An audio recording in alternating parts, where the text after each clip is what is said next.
Hello dear student, हम लोग अब तक 11th का कर रहे थे। अब नया पार्ट हम स्टार्ट कर रहे हैं, फाइनेंशियल अकाउंटिंग बिकम पार्ट 1 का।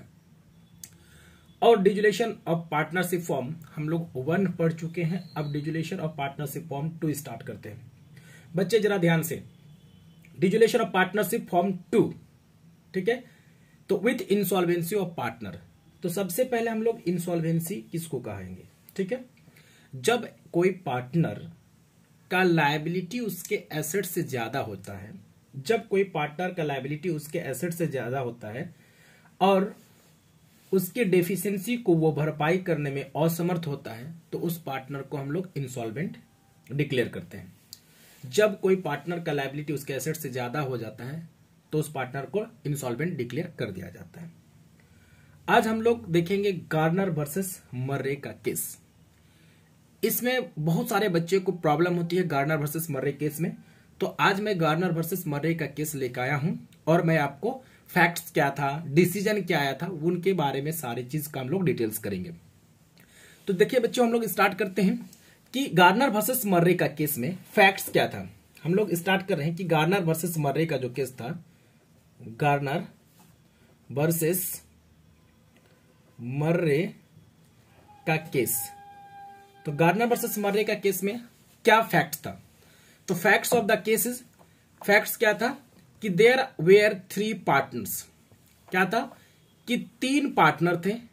कौन? Garner, Murray and Wilkins. In the firm, एक फॉर्म में कितने पार्टनर्स थे? 3 पार्टनर्स थे। दूसरा case, the capital of all partners are were not equal, लेकिन सारे पार्टनर्स का कैपिटल इक्वल नहीं था। 3 पार्टनर थे, तीनों पार्टनर्स का कैपिटल इक्वल नहीं था, लेकिन तीनों का profit sharing ratio, the profit sharing ratio was equal, लेकिन तीनों का प्रॉफिट शेयरिंग रेशियो क्या था? इक्वल था। The firm was dissolved on 30 June 1900 by the order of the court, लेकिन फॉर्म का डिसोल्यूशन कोर्ट के द्वारा, ठीक है, 30 जून 19 को हम लोगों ने क्या कर दिया, मतलब उसको डिसॉल्व करा दिया गया। तो बच्चे फिर से कि एक फॉर्म में कितने पार्टनर्स थे? 3 पार्टनर्स थे। पार्टनर्स का नाम गार्नर, मर्रे, विल्किंस, लेकिन तीनों पार्टनर्स का कैपिटल क्या था? अनइक्वल था। तीनों पार्टनर्स का कैपिटल इक्वल नहीं था, लेकिन तीनों का प्रॉफिट शेयरिंग रेशियो क्या था? इक्वल था। फॉर्म का स्टेटस क्या है देखेंगे। उसको डिसॉल्व करा दिया गया। The status of the firm, the status of the firm was, ठीक है, as under on that date, लेकिन उस डेट को उस फॉर्म का स्टेटस इस प्रकार से दिया हुआ है। Balance sheet of the firm as at 30 June 1900। ये लायबिलिटी साइड है और ये आपका पॉन्ड का है, और ये पॉन्ड, ये एसेट साइड की बात करता हूं। तो कैपिटल क्या था? गार्नर का क्रेडिट था। गार्नर का और मर्रे का क्रेडिट कैपिटल क्या था? क्रेडिट था, लेकिन विल्किंस का कैपिटल क्या था? डेबिट था। तो गार्नर का कैपिटल 2500 और मर्रे का कैपिटल 314, टोटल 2814 है। और कैश इन हैंड कितना था? 1916, यानी 1916। विल्किंस का डेफिशिएंसी, यानी विल्किंस का कैसा कैपिटल था? डेबिट बैलेंस था। कैपिटल का कैसा बैलेंस था? कैपिटल का डेबिट बैलेंस, लेकिन ये दोनों पार्टनर्स का कैसा कैपिटल का बैलेंस था? क्रेडिट, लेकिन इसका डेबिट। और लॉस ऑन रिलाइजेशन कितना था? आया था 635। अब उसके बाद आगे देखिए क्या हुआ कि Wilkins became insolvent and was unable to pay anything. 3 partner था, तो गार्नर, मर्रे, विल्किंस, लेकिन विल्किंस जिसका मतलब डेबिट बैलेंस था, वो क्या हुआ? इंसॉल्वेंट हो गया। जब वो इंसॉल्वेंट हो गया, वो कुछ भी लाने में असमर्थ था, कुछ भी नहीं ला पाता था। तो आगे क्या है? According to section 44 of the British Partnership Act 1890, British Partnership Act 1890 के अकॉर्डिंग विल्किंस डेफिशिएंसी ऑफ कितना point? 263 was treated as loss on realization and thus total loss of the firm become कितना यानी लॉस ऑन रिलाइजेशन तो आपको कितना था 635। और Wilkins क्या हो गया, विल्किंस का तो डेबिट बैलेंस था। अब ब्रिटिश पार्टनरशिप एक्ट 1890 के अकॉर्डिंग कहा कि उसके डेफिशिएंसी को भी लॉस के जैसा ट्रीट किया जाए। जब उसके डेफिशिएंसी को लॉस के जैसा ट्रीट किया जाए तो लॉस कितना हो जाएगा 263 प्लस 635, तो टोटल लॉस कितना हो गया 898। टोटल लॉस कितना हो गया 898। अब इस लॉस की बात हो रही है 898। अब ये 898 जो आया है which could be divided between solvent partner. तो सॉल्वेंट पार्टनर कौन हुआ सर, गार्नर और मर्रे। सॉल्वेंट पार्टनर कौन हुए, गार्नर और Murray. Equally because the partners of the firm shared profit और लॉस इक्वली था।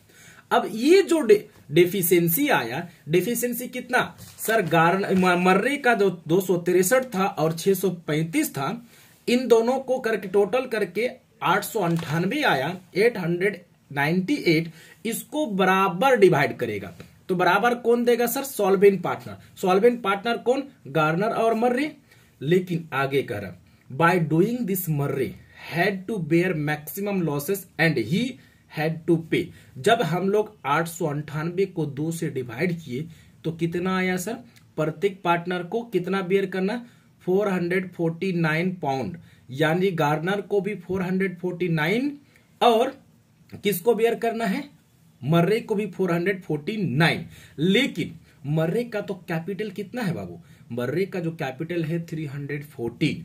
तो इस लॉस का हम लोग सेटअप करें कि 449 में से मर्रे का कैपिटल को माइनस कर देंगे तो 135 पाउंड किसको, मर्रे को घर से लाना पड़ेगा। किसको लाना पड़ेगा, मर्रे को, क्योंकि मर्रे का कैपिटल कितना था 314 और लॉस कितना था 449।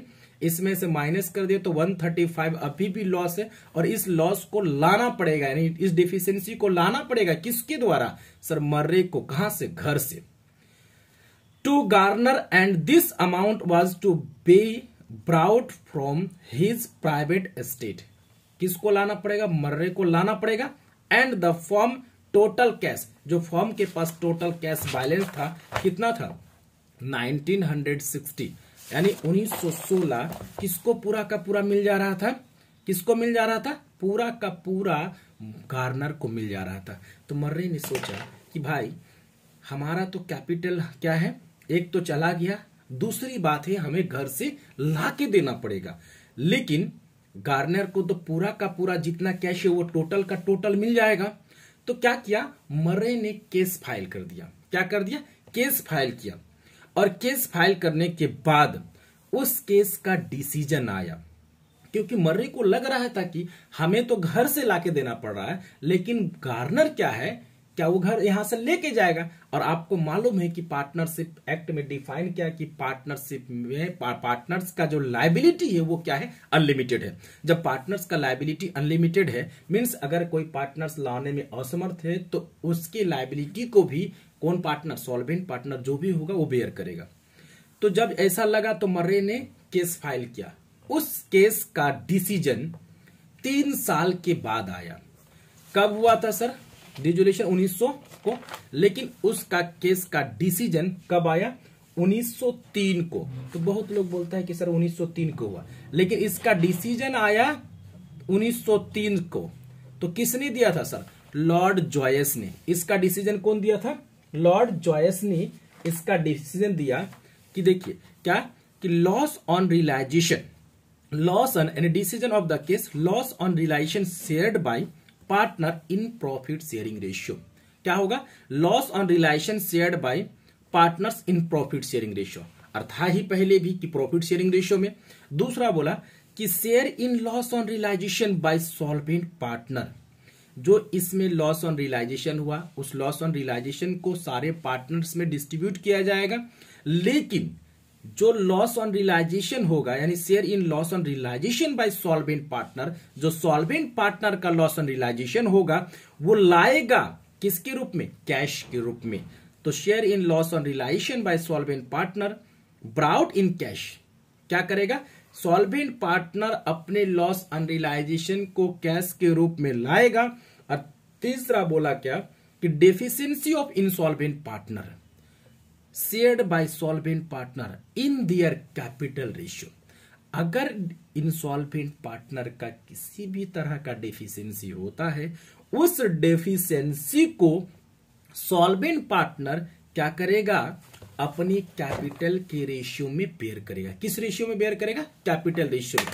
तो यानी डिसीजन ऑफ द केस का, यानी गार्नर वर्सेस मर्रे का केस का डिसीजन क्या आया, डिसीजन था कि लॉस ऑन रियलाइजेशन को, यानी पहला लॉस ऑन रियलाइजेशन को बांटा जाएगा किसके रेशियो में, प्रॉफिट शेयरिंग रेशियो में, और share in loss on realization by solvent partner brought in cash. जो लॉस ऑन रियलाइजेशन जो आएगा, उस लॉस ऑन रियलाइजेशन को सॉल्वेंट पार्टनर कैश के रूप में लाएगा, और इंसॉल्वेंट पार्टनर के जो डेफिशिएंसी है, इंसॉल्वेंट पार्टनर के जो डेफिशिएंसी है, उस डेफिशिएंसी को सॉल्वेंट पार्टनर बेयर करेगा किस रेशियो में, कैपिटल रेशियो में। किस रेशियो में, कैपिटल रेशियो में। अगर कैपिटल फिक्स्ड है तो फिक्स्ड रेशियो में, अगर फ्लैक्चुएटिंग होगा तो उसमें जनरल रिजर्व वगैरह, प्रॉफिट वगैरह जोड़ने के बाद जो कैपिटल आएगा उसके रेशियो में क्या करना पड़ेगा, इंसॉल्वेंट पार्टनर के डेफिशिएंसी को सॉल्वेंट पार्टनर के द्वारा बियर किया जाएगा। लेकिन इंडियन रूल में क्या है, इंडियन रूल में सब कुछ सेम है, लेकिन एक चीज अलग है। क्या एक चीज अलग है कि यहां पे एक पॉइंट था कि loss on realization shared by all partners in profit sharing ratio, ये आपका गार्नर वर्सेस मर्रे केस में भी होगा और ये केस इंडियन में भी होगा। लेकिन गार्नर वर्सेस मर्रे में एक एक्स्ट्रा क्या है कि जो भी लॉस ऑन रियलाइजेशन होता है, उस लॉस ऑन रियलाइजेशन को सॉल्वेंट पार्टनर के द्वारा कैश के रूप में लाना पड़ेगा। लेकिन यही चीज इंडियन प्रैक्टिस में हट गया है। इंडियन प्रैक्टिस में ये ऐसा नहीं है। यहां पे वही चीज है क्या कि loss on realization shared by partner in profit sharing ratio, लेकिन ये जो कैश लाने की बारी थी कि इंसॉल्वेंट लॉस ऑन रियलाइजेशन को कैश के रूप में लाता था गार्नर वर्सेस मर्रे केस में, लेकिन यहां पे कैश के रूप में नहीं लाया जाएगा।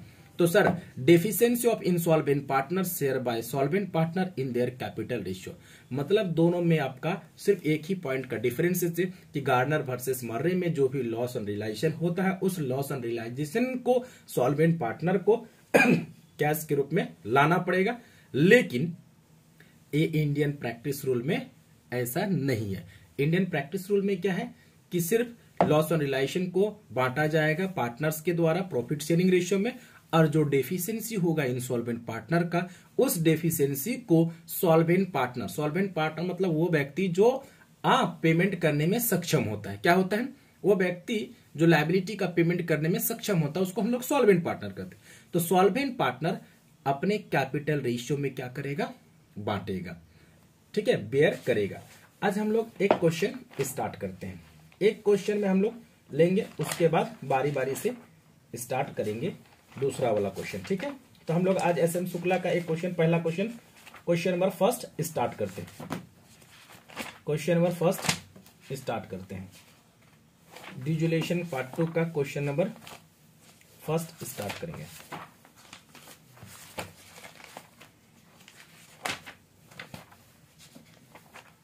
चलिए बच्चे हम लोग क्वेश्चन स्टार्ट करते हैं। आज सभी कोई क्वेश्चन नंबर 1 निकालेंगे, ठीक है।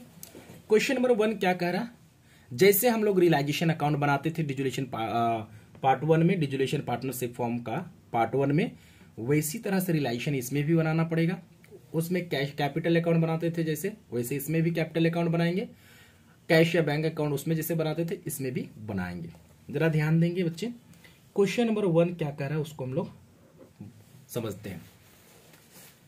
The following is the balance sheet of A, B and C on 31 March 2016। दिया हुआ 31 March 2016, creditors 2000, bank loan 500, BP 500, capital A का 2500, बी का 1500। बैंक दिया हुआ है स्टॉक, प्लांट, डेटर्स, बीआर, और सी का क्या है, डेबिट बैलेंस दिया हुआ। सी इज इंसॉल्वेंट, क्या कह रहा है, C is insolvent but this partner recover from his private estate, इसके प्राइवेट एस्टेट से हम लोग कितना रिसीव कर सकते हैं 250। It is decided to wind up the partnership and the assets realise stock plant से इतना इस तरह से दिया हुआ है। लेकिन इससे पहले जरा हम लोग कुछ और चीज की बातें कर लेते हैं, थोड़ा सा इसको हम लोग रोक देते हैं हल्का सा, कि आपको कुछ एंट्री सिखा देते हैं कि एंट्री जान जाइएगा कि सॉल्वेंट पार्टनर अगर कैश के रूप में लाएगा तो क्या एंट्री होगा, इंसॉल्वेंट पार्टनर अगर कुछ ला पाता है तो उसका एंट्री हम लोग क्या करेंगे। तो अगर ये चीज सीख लीजिएगा तो आपको आसान हो जाएगा। ठीक है, तो हम लोग एंट्री जरा देख लेंगे। तो एंट्री देखेंगे कि कुछ आप, बाकी तो आपका वही चीज है, लॉस एंड रिलाइजेशन के बारे में बोले, कुछ हम लोग एंट्रीज देख लेते हैं हम लोग हल्का। पहले जर्नल एंट्रीज को हम लोग देख लेंगे। जर्नल एंट्रीज कि for recovery of amount from private estate of insolvent partner, अगर हम लोग इंसॉल्वेंट पार्टनर के प्राइवेट एस्टेट से कुछ मिलता है तो उसको लाने के लिए कहा जाएगा, अगर कुछ भी निकलता है for recovery of amount from private estate of insolvent partners, अगर इंसॉल्वेंट पार्टनर से कुछ भी उसके प्राइवेट एसेट से कुछ भी रियलाइजेशन होता है तो क्या एंट्री पास करेंगे। तो फॉर्म में कैश या बैंक बैलेंस बढ़ेगा तो कैश या बैंक अकाउंट को हम लोग डेबिट करेंगे टू, कौन ला के देगा, टू इंसॉल्वेंट पार्टनर। तो इंसॉल्वेंट पार्टनर्स कैपिटल अकाउंट या करेंट अकाउंट भी हो सकता है। ठीक है, Bing amount recovered from private estate of insolvent partner.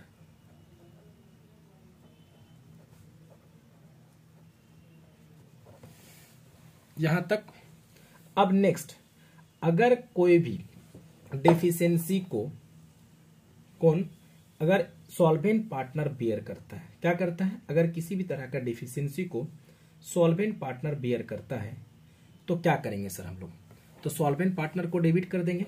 ठीक है, अगर कहते हैं कि कोई भी डेफिशिएंसी को सॉल्वेंट पार्टनर अगर बियर करता है, ठीक है, अगर deficiency of insolvent partner, deficiencies of insolvent partners are borne by solvent partners, their capital ratio में अगर कोई भी रेशियो बेयर करता है तो हम लोग क्या एंट्री पास करेंगे, तो हम लोग एंट्री पास करेंगे कि सॉल्वेंट पार्टनर बेयर करेगा तो सॉल्वेंट पार्टनर को हम लोग क्या कर देंगे, डेबिट कर देंगे, क्योंकि सॉल्वेंट पार्टनर के कैपिटल को डिक्रीज करना है। तो यहां पे एंट्री पास हो जाएगा, solvent partner capital account debit to insolvent, हो सकता है करेंट अकाउंट भी है तो current account, insolvent partners capital account. ठीक है, being deficiency of insolvent partner, insolvent partner borne by solvent partner, कौन बेयर करता है, सॉल्वेंट पार्टनर। यहां तक तो हम लोग को कोई दिक्कत नहीं है। अगर कोई भी डेफिशिएंसी को सॉल्वेंट पार्टनर बेयर करता है तो हम लोग ये दो एंट्री पास करेंगे। ठीक है, अब हम लोग आगे जो जैसे क्वेश्चन बना रहे थे अब क्वेश्चन की ओर बढ़ेंगे, जो क्वेश्चन पढ़े थे। तो क्वेश्चन जरा एक हम लोग कंप्लीट करेंगे ही आज।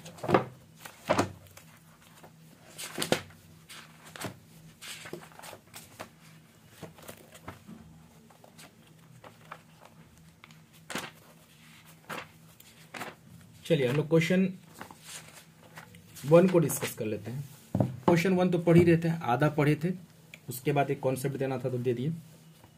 The following balance sheet, the following is the balance sheet of A, B and C on 31 March 2016। इस तरह से दिया हुआ है।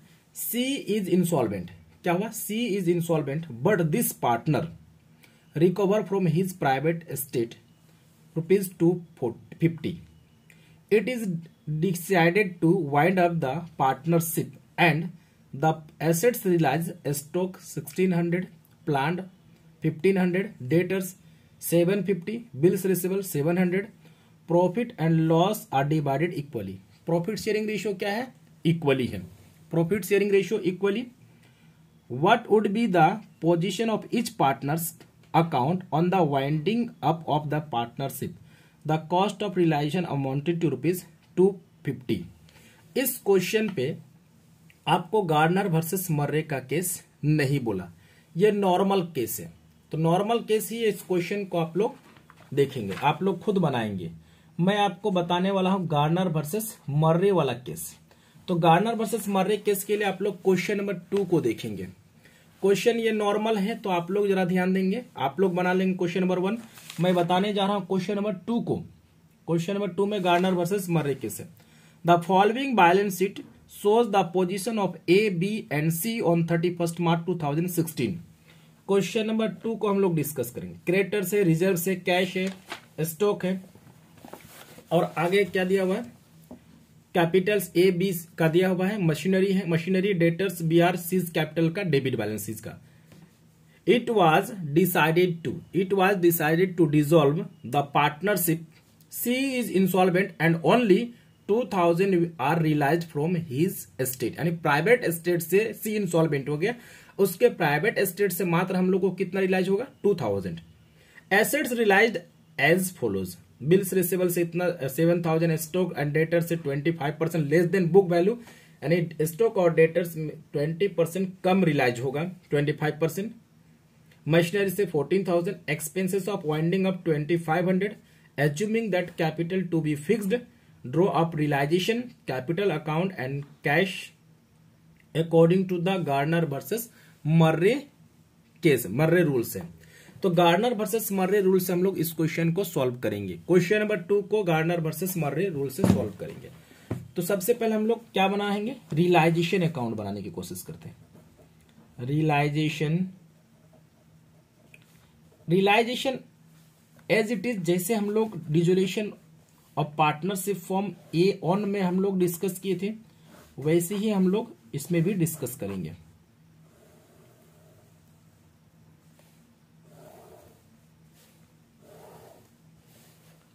पर्टिकुलर्स,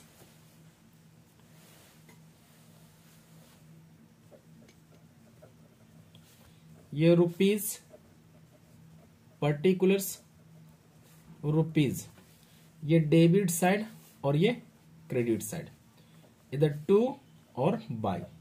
पहला काम, आपका सबसे पहला काम, सारे एसेट्स को बुक वैल्यू पे ट्रांसफर कर देना है। क्या करना है? सारे एसेट्स को बुक वैल्यू पे ट्रांसफर करना है।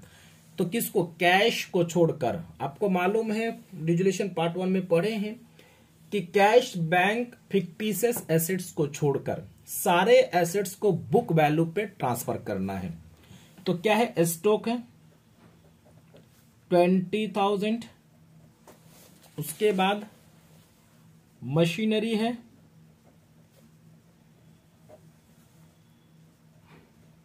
20,000, डेटर्स है 10,000 का, बिल्स रिसीवेबल है वो 10,000 का, सीज कैपिटल तो नहीं, ये तो डेबिट बैलेंस है। अब आउटसाइडर लायबिलिटी, जितने भी आउटसाइड लायबिलिटी है उसको भी ट्रांसफर करेंगे बुक वैल्यू पे। क्रेडिटर्स को भी हम लोग ट्रांसफर करते हैं। तो क्रेडिटर्स कितने का? 20,000 का। अब हम लोग एसेट्स को बेच के रियलाइजेशन करेंगे, तो रियलाइजेशन का दिया हुआ है, तो यहां पे क्या है, कैश है लिखा हुआ, तो कैश लिखेंगे। रियलाइजेशन बाय कैश, क्या क्या किससे, तो BR से रियलाइजेशन हुआ 7,000, स्टॉक डेटर्स, ये बुक वैल्यू, जितना बुक वैल्यू है उसका 25% कम रियलाइज हुआ। तो बुक वैल्यू देखिए तो स्टॉक का कितना है, 20,000 का है, तो 25%, तो आपका कितना रियलाइज हुआ होगा, 15,000।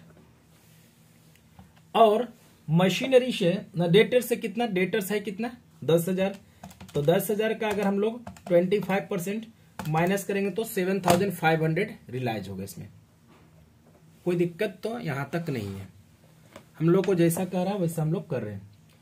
Less than book value, machinery का दिया हुआ है, मशीनरी से कितना रियलाइज हुआ वो दिया हुआ 14,000। Expenses of winding up were 2,500। तो अब हम आप लोग को क्या, क्रेडिटर्स के बारे में यानी लाइबिलिटी को पे ऑफ के बारे में कुछ जिक्र नहीं है, तो हम लोग क्या करेंगे, इसको बुक वैल्यू पे पेमेंट करेंगे। एसेट्स के बारे में कोई अगर जिक्र नहीं है कि रिसीव हुआ है अमाउंट या नहीं हुआ है, तो हम लोग उसको छोड़ देंगे, उसके चूंकि एसेट से कोई रिलेशन की बात करेंगे नहीं। लेकिन लाइबिलिटी है तो लाइबिलिटी को पे ऑफ के बारे में बोले या ना बोले, अगर आपको बोले तो ठीक है, वरना उसको बुक वैल्यू पे ही आपको पेमेंट करना ही होगा। तो क्रेडिटर्स कितना है 20,000, इसको हम लोग पेमेंट कर दिए। यहां पे क्रेडिटर्स और कैश में कौन सा एक्सपेंसेस की बात कर रहा हूं, यानी कौन सा डिजुलेशन एक्सपेंसेस, तो कुछ नहीं बोला तो फॉर्म पेमेंट किया है, तो कितना पेमेंट किया है, तो expenses of winding off were 2,500, और कुछ बोला नहीं गया है। अब हम लोग क्या कर लेंगे, टोटल कर लेंगे, तो टोटल करेंगे, किधर बढ़ रहा है वो देख लेंगे कि डेबिट बढ़ रहा है कि क्रेडिट बढ़ रहा है। अगर रिलाइजेशन का क्रेडिट बढ़ता है और डेबिट घटता है तो डिफरेंसेस अमाउंट प्रॉफिट होगा। अगर डेबिट इंक्रीज करता है और क्रेडिट डिक्रीज करता है तो डिफरेंसेस अमाउंट क्या होगा, लॉस होगा। तो मेरे ख्याल से पहले तो कैश वाला का टोटल जोड़ लीजिए, 7,000, 15,000 प्लस 7,500 प्लस 14,000, आपका ये 43,500 हो गया। अब इधर जोड़िए, total 20 plus 20,000 plus 10,000 plus 10,000 plus 20,000 plus 2,500, तो 82,500, 82,500। अब हम लोग डिडक्ट कर देंगे 82,500 माइनस 20,000 माइनस 43,500, तो आपका 82,500 में से हम लोग 20,000 माइनस किए और माइनस किए 43,500, तो आपका आ गया 19,000। तो यानी लॉस ऑन रियलाइजेशन कितना हो गया, लॉस ऑन रियलाइजेशन 19,000। तो loss on realization transfer to partners capital. तो पार्टनर्स कौन कौन है, ए, बी और सी। तो किस रेशियो में बताया गया था, शायद इक्वली बोला गया था, क्या है, कुछ बोला नहीं तो क्या है, इक्वली है। कुछ नहीं बोला तो हम लोग क्या कर देंगे, इक्वली डिस्ट्रीब्यूट कर देंगे। तो 19,000 डिवाइड बाई 3, तो 6,300, इसको 6,333, 6,333 और एक को दे देंगे 6,334, और टोटल 19,000। यह हमारा रिलाइजेशन बन गया। अब हम लोग क्या बना देंगे, पार्टनर्स कैपिटल अकाउंट। क्या बनाएंगे, यहां पे आपको ध्यान से रखना है कि पार्टनर्स कैपिटल अकाउंट जब बनाएंगे उसी में आपको थोड़ा सा खेला है, उसी में दिक्कत होगी। Partners capital account, partners capital account,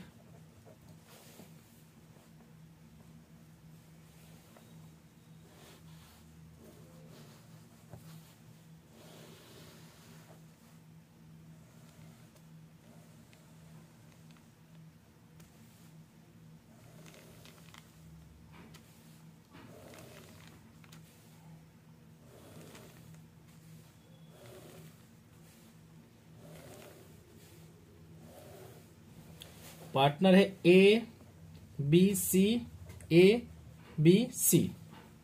particulars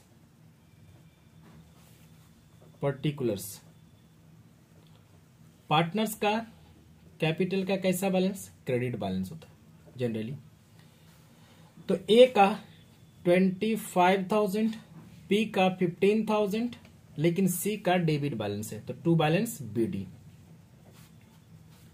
कितने का? वो 9,000। अब देखिए तो बुक में दिया हुआ है जनरल रिजर्व। क्या दिया हुआ है? जनरल रिजर्व कितना दिया हुआ है? 15,000। जनरल रिजर्व 15,000, तो ये क्या होगा? पार्टनर्स कैपिटल में डिस्ट्रीब्यूट हो जाएगा। जनरल रिजर्व 15,000 को डिवाइड करेंगे तो 5,000 ए का, 5,000 बी का और 5,000 सी का। और आप रियलाइजेशन अकाउंट बनाए हैं, तो रियलाइजेशन अकाउंट से लॉस हुआ है ए बी सी को, तो लॉस से पार्टनर्स का कैपिटल घटेगा, तो हम लोग क्या करेंगे? डेबिट में लिखेंगे रियलाइजेशन अकाउंट 6,333 और 6,334। लेकिन आपको हम गार्नर वर्सेस मर्रे केस में बताए थे कि लॉस ऑन रियलाइजेशन को सॉल्वेंट पार्टनर किसके रूप में लाएगा सर? कैश के रूप में। तो लॉस ऑन रियलाइजेशन ए और बी जो है 6,333, इसको किसके रूप में लाएगा? कैश के रूप में, बाय कैश अकाउंट। तो आपको एंट्री बताए थे cash account debit to solvent partner, तो 6,333 और इंसॉल्वेंट जो पार्टनर किया है सी इंसॉल्वेंट हुआ, और वो कितना ला पाता है? वो क्या है? कैश के रूप में ला पाता है। कितना ला पाता है? उसके प्राइवेट एसेट से 2,000 ला पा रहा है। कोई दिक्कत तो नहीं है, हम लोग का यहां तक कंप्लीट हो गया। अब हम लोग देखें, टोटल कर लेता हूं। सबसे पहले मेरा काम है कि जो पार्टनर इंसॉल्वेंट हुआ है, इंसॉल्वेंट कौन हुआ है? तो इंसॉल्वेंट आपका सी हुआ, उसके कैपिटल को बंद करते हैं। सी का कैपिटल को पहले क्लोज करेंगे, तो सी का कितना? 9,000 प्लस 6,334, तो आपका 15,334, 15,334 माइनस करेंगे 5,000 और माइनस करेंगे 2,000, तो आपका कितना? 8,334 डेफिशिएंसी आया। इस डेफिशिएंसी को कौन बियर करेगा? जो 8,334 जो डेफिशिएंसी आया, इस डेफिशिएंसी को कौन बियर करेगा? Solvent partner. तो किस रेशियो में? कैपिटल रेशियो में। तो कैपिटल रेशियो क्या है? तो इसका 25,000 है और 15,000। अगर 25,000 और 15,000 का हम लोग कैपिटल रेशियो निकालेंगे तो कितना? 5-15 और 25, तो रेशियो हो जाएगा 5:2। हम जरा सा देखेंगे ए और बी का, हम यहीं पे कर देंगे वर्किंग नोट के रूप में। 25,000 है इसका, और इसका कैपिटल कितना? 15,000। 3 जीरो कैंसिल, 3 जीरो कैंसिल, 3 पचे 15, ठीक है, 3 पचे 15 और 25, तो 5:3 आया। तो इसी के रेशियो में उसके डेफिशिएंसी को बेयर करेगा। किसके डेफिशिएंसी को? सी के डेफिशिएंसी को। तो एज कैपिटल के नाम से हो जाएगा, और किसके नाम से? बीज कैपिटल के नाम से। तो जरा बताइए, तो यहां पे हम लोग कैलकुलेटर से कैलकुलेट करें 5 डिवाइडेड बाय 8, तो कितना? ये 5208। तो हम लोग इसको अप्रोक्स में कह सकते हैं कि ए बेयर करेगा 5209, और बाकी जो रिमेनिंग होगा वो कौन बेयर करेगा? तो सी बेयर करेगा। तो सी की बी बेयर करेगा कितना? 3125। ठीक है। अब जरा बताइए, आप लोग एंट्री पास किए थे कि सॉल्वेंट पार्टनर बेयर करता है, तो आप लोग एंट्री पास किए होंगे। आपको मालूम है कि a solvent partners capital account debit to insolvent partners. Insolvent partner credit में, तो क्रेडिट में लिखे एज कैपिटल के नाम से 5209 और बीज कैपिटल के नाम से 3125। तो इतने से जब सॉल्वेंट पार्टनर डेबिट है तो डेबिट में लिखाएगा कि नहीं? तो डेबिट में लिखाएगा। किसको दे रहे थे सर? सीज कैपिटल के नाम से। कितने का? 5209 और 3125। अब हम लोग का ये कंप्लीट हो गया, मतलब सी कंप्लीट हुआ। अब हम लोग बी और ए को देखेंगे। तो 15,000 ए का, 5,000, 20 और 6,333, 26,033 और ये कितना 25,000 प्लस 5,000 प्लस 6,333, तो आपका हो जाएगा ये 36,333, 26,333 और 36,333। अब माइनस कर लीजिए 6,333 और माइनस कीजिए 5209, यानी ये 24,791 लेके जाएगा 24,791 और इसका 26,333 माइनस 6,333 माइनस 3125 और ये लेके जाएगा 16,800, 16,875। ये आपका पार्टनर्स का कैपिटल अकाउंट भी कंप्लीट हो गया। अब हम लोग क्या बना लेंगे, कैश अकाउंट। लास्ट में क्या बनाएंगे, कैश अकाउंट।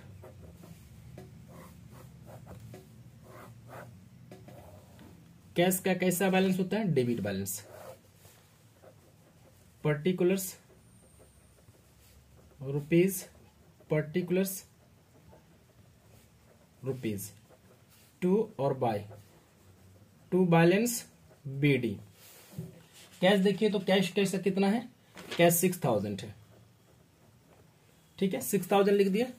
अब यहां पे देखिए तो कैश कहां कहां पे है, कैश हम लोग का रियलाइजेशन अकाउंट में है। देखिए रियलाइजेशन में कितना है, 43,500 है, तो रियलाइजेशन की किधर है, क्रेडिट साइड में, तो यहां लिखा है डेबिट में टू रियलाइजेशन, क्योंकि एंट्री पास हुआ होगा cash account debit to realization, तो 43,500। अब क्रेडिट में देखिए तो कैश की बात है, बाय रियलाइजेशन, दोनों को जोड़िए, 20,000 प्लस 2,500, 20,000 प्लस 2,500। अगर हम लोग एडिशन कर लेंगे तो 22,500 हम लोग का इधर का कद कंप्लीट। अब कैश देखिए, पार्टनर्स कैपिटल किधर है, ये कहां पे है, डेबिट में है ना, तो एंट्री पास हुआ होगा क्या, partners capital account debit to cash, तो कैश क्रेडिट में, तो क्रेडिट में लिखा आएगा एज कैपिटल अकाउंट 24,791 और 20 कैपिटल अकाउंट 16,875। अब देखिए इधर कैश है, तो कैश कहीं ना कहीं एंट्री ऐसा हुआ होगा, cash account due to partners capital, तो यहां पे लिखा आएगा एज कैपिटल 6,333 और 20 कैपिटल 6,333 और सीज कैपिटल 2,000, सीज कैपिटल 2,000। अब हम लोग बराबर करेंगे, टोटल कर लेंगे, टोटल कितना आता है देख लेते हैं, मैच करवा लेते हैं। Total 6,000 plus 43,500 plus 6,300 plus 6,333 plus 2,000, हाँ 64,160। अब इधर देख लेते हैं, 22,500 प्लस 24,791 प्लस 16,875, तो 64,166 और इधर भी 64,166। एक बार फिर से हम लोग टोटल कर लेते हैं, 6,000 प्लस 43,500 प्लस 633 प्लस 633 प्लस 2,000। चलिए हम लोग का कैश अकाउंट मैच कर गया, तो हम लोग के द्वारा बनाया गया क्वेश्चन सही है। अगर कैश मैच कर गया तो हम लोग के द्वारा बनाया गया क्वेश्चन सही है। चलिए अब नेक्स्ट वीडियो में नेक्स्ट क्वेश्चन को हम लोग करेंगे।